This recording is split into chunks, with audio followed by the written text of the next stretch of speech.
பிரியமானவர்களே, இயேசுவின் நாமத்தினால் உங்களை வாழ்த்துகிறேன். சங்கீதம் 27வது அதிகாரம் 5வது வசனம், தீங்கு நாளில் அவர் என்னை தம்முடைய கூடாரத்தில் மறைத்து என்னை தமது கூடார மறைவிலே ஒளித்து வைத்து என்னை கண்மலையின் மேல் உயர்த்துவார். நாம எதிர்பாராத அன்எக்ஸ்பெக்டட் டைம்ல ஒரு தீங்கு நாள் வந்து விடுகிறது, தீமை வந்து விடுகிறது, துரோகங்கள் இழைக்கப்படுகிறது. இன்னைக்கு ஒருவேளை அப்படிப்பட்ட துரோகங்கள் மத்தியில, இல்ல திடீர் பொருளாதார இழப்புகள் மத்தியில, இல்ல உங்களுக்கு கொடுத்த வாக்கை நிறைவேற்றாம நீங்க கடந்து போற ஒரு தீங்கு நாள், ஏதோ ஒரு வகையில் ஒரு தீங்கு நாள் நீங்க கடந்து போய் கொண்டிருக்கலாம். இந்த வசனத்தின்படி தீங்கு நாளில் அவர் என்னை தம்முடைய கூடாரத்தில் மறைத்து, அந்த தீங்கு உங்களை அணுகாதபடி அவருடைய கூடாரத்தில் உங்களை மறைத்து பாதுகாத்துக் கொள்வார். திடீரென்று ஒரு நிராயுதபாணி ஆனது போல, எல்லாம் என்னை விட்டு போனது போல இருக்குதுன்னு நினைக்கிறீங்களா? என்னை தமது கூடார மறைவிலே ஒளித்து வைத்து, கர்த்தருடைய பாதுகாப்பின் கரம் உங்கள் மேல் இருக்கிறது.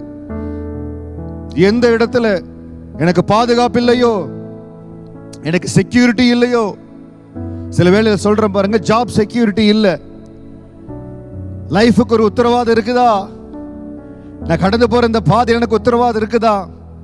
அருமையான மகனே மகளே, ஏசப்பா நம்மளோட கூட வருகிற பொழுது, அந்த தேவ பிரசன்னம் உங்களை நடத்துகிற பொழுது, அந்த அக்னி ஸ்தம்பம், அந்த மேக ஸ்தம்பம் உங்களோடு வருகிற பொழுது, எந்த தீங்குக்கும் நீங்க பயப்பட வேண்டியதில்லை. எந்த தீங்கினாலும் உங்களை தொட முடியாது. எந்த ஏமாற்றங்கள், துரோகங்கள் உங்களை மேற்கொள்ள முடியாது. கர்த்தர் உங்களை பாதுகாப்பார். யார் ஒருவர் அந்த அக்னி ஸ்தம்பத்தை, அந்த மேக ஸ்தம்பத்தை டிபெண்ட் பண்ணி நான் அதை சார்ந்திருக்கிறேன் என்று சொல்லி நீங்கள் கடந்து போகிறீங்களோ, அவர் உங்களை மறைத்துக் கொள்வார். இன்றைக்கு இருக்கிற சூழ்நிலையில அவருடைய பரலோக பாதுகாப்பு உங்களை சுற்றி வருகிறது. கண்மலையின் மேல் உங்கள் கால்களை உறுதிப்படுத்தி அவர் உயர்த்துகிற வேளை இன்னும் சொற்ப நாட்களுக்குள் வரப்போது. கவலைப்படாதீங்க. இப்படிப்பட்ட தீங்கு நாளின் அனுபவங்களை நான் கடந்து போயிருக்கிறேன். என்னுடைய வேலையிடத்திலையும் சரி, என்னுடைய ஊழியத்திலையும் சரி, என் குடும்பத்திலையும் சரி, நிறைய இடத்துல நான் கடந்து போயிருக்கிறேன். என் குடும்ப வாழ்க்கையில தீங்கின் பாதையில கடந்து போன பொழுதுதான் அப்பா சந்தித்தார், எங்களை குடும்பமாய் மீட்டெடுத்தார், ஆசீர்வதித்தார். வேலை இடத்துல தீங்கு நாட்கள் வந்தது. நான் உண்டு, என் வேலை உண்டு, நான் பார்த்துட்டு இருக்கிற பொழுது அநேக இடங்கள் இருந்து பொறாமை நிமித்தம், எரிச்சல் நிமித்தம் அநேக போராட்டங்கள் வந்தது.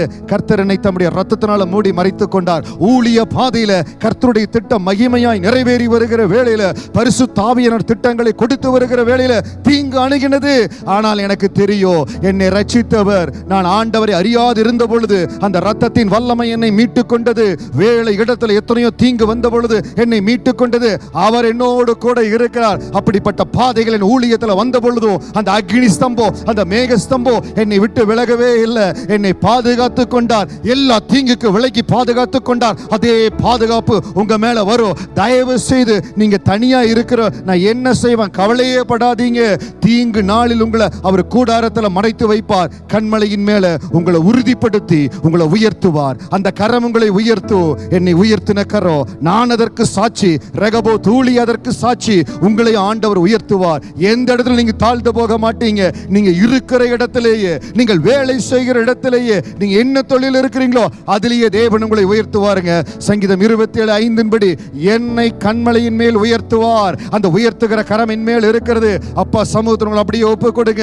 ஏசப்பா, இந்த வார்த்தையை கேட்கிற அன்பு மகன், அன்பு மகள் யாரெல்லாம் தீங்கு நாளின் அனுபவத்தில் கடந்து போறாங்களோ, அப்பா உங்க அரவணைக்கிற கரம் அவர்கள் மேல் கடந்து வருவதாக. உங்க அரவணைக்கிற அபிஷேகம் அவர்களை நிரப்புவதாக. உங்கள் ஆறுதல், உங்கள் பலன் அவருக்குள் கடந்து வருவதாக. சங்கீதம் 27:5 அந்த வசனத்தின் வெளிச்சம் இவர்களை தொடும்படியா ஜெபிக்கிற இப்பொழுதே இவர்கள் ஆவியில் ஒரு விடுதலை கடந்து வருவதற்காக ஸ்தோத்திரம்.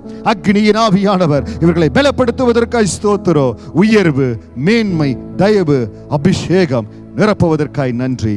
இவர்களை கண்மலையின் மேல் இவர்கள் பாதங்களை உறுதிப்படுத்தி இவங்களை உயர்த்துங்க ஆண்டவரை, மகிமைப்படுத்துங்க. பெரிய அளவுகளுக்கு, பெரிய சுகரங்களை இவர்களை காண செய்யுங்க. ஆசீர்வதிக்கிற இயேசுவின் நாமத்தில் பிதாவே, ஆமென். கர்த்தர் உங்களை ஆசீர்வதிப்பார், சந்தோஷமா வைத்திருப்பார். God bless you.